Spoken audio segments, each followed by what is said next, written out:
Bende sığar iki cihan, ben bu cihana sığmasa. Yersiz, yurtsuz cevher menem, hiçbir mekana sığmasa. Hem sedefem, hem inciyem, sırattan da geçiciyem. Onca atlas kumaş ile ben bu dükkana sığmasa.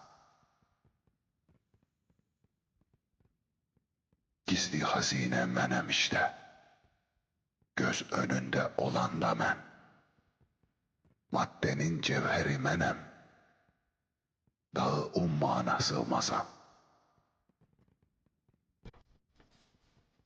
Can ile cihan menem, dünya ile zaman menem.